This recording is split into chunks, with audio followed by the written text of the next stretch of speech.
At kamusta? Kamusta ang muli sa lahat ng mga subscribers natin, Repa Peeps, ka-vapers at lalo na sa mga bago nating katambayan dito lang sa ating simpleng tambayan at YouTube channel, iVape. And thank you so much sa ating 4,000 directly subscribers at syempre kasama yung ating mga Repa Peeps, ka-vapers at lalo na sa mga bago nating katambayan at kaukayan natin sa patuloy niyong pagbibigay ng tiwala, supporting sa ating YouTube channel, iVape. At plakado yung ating mga subscribers, kaya marami pa tayong i-upload ng mga video tutorial with helping tips and healthy guides dito sa ating simpleng tambayan at YouTube channel, iVape. Our new video tutorial sa ating simpleng tambayan at YouTube channel, iVape. Xiaomi Poco M3 Pro 5G, how to pull, tear down, how to disassembly, how to remove and how to replace new LCD screen, and add natin yung issue and problem ng don't cover the earphone area warning sign na madalas na lumalabas sa Android phone once na nagpalit ka ng LCD screen light ng problema nito ng Xiaomi Poco M3 Pro 5G. If you want to know solution and techniques how to fix and how to avoid this problem of don't cover the earphone area after you're replacing LCD screen of your Xiaomi Poco M3 Pro 5G or other Android phone, just simple at basic, kailangan plakado.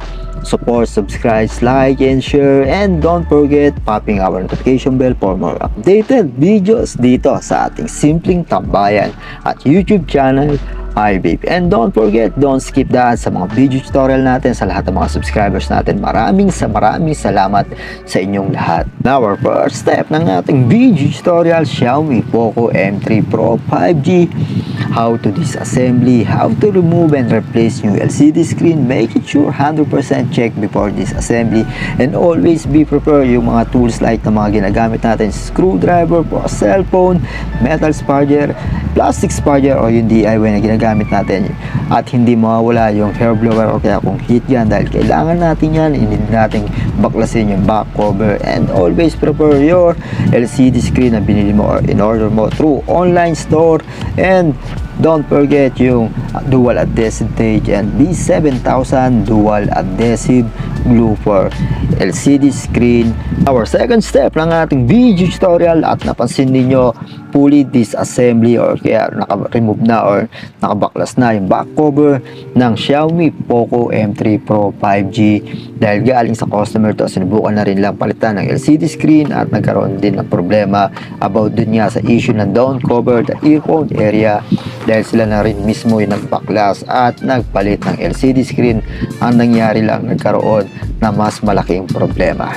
Our third step ng ating video tutorial, once na na-remove na ninyo 100% yung back cover, then yung na-release na rin ninyo or kaya na-remove na rin ninyo yung mga screw, then ingatan ninyo once na i-disassembly ninyo or kaya i-remove ninyo yung plastic frame or kaya plastic chassis ng inyong Xiaomi Poco M3 Pro 5G. Huwag niyo po kalimutan yung fingerprint on side ng power button niya. Kailangan yung i-remove yung ribbon or kaya yung flex ng fingerprint ng Xiaomi Poco M3 Pro 5G. Our first step ng ating video tutorial, always don't forget, always be careful once na i-remove ninyo yung motherboard ng inyong Xiaomi Poco M3 Pro 5G or other Android phone. Dapat iingatan po ninyo yan at kailangan na buo yung inyong decision. At yung syempre dapat kung hindi nyo alam yan, magtanong-tanong din po kayo, kaya magpatulong kayo sa may experience ito para ma-avoid natin yung magiging problema or kaya magiging sira ng inyong Xiaomi Poco M3 Pro 5G. At make it sure it's your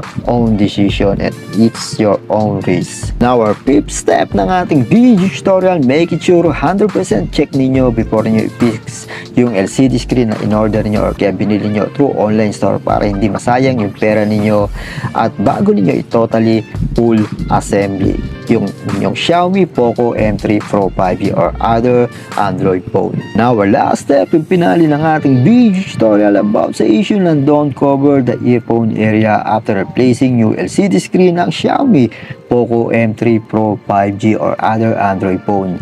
Simple explanation, dahil nawala or kaya na-lose or kaya na-miss ninyo yung cover on sensor or kaya yung black cover, rubber cover on sensor ng inyong Xiaomi Poco M3 Pro 5G or other Android phone.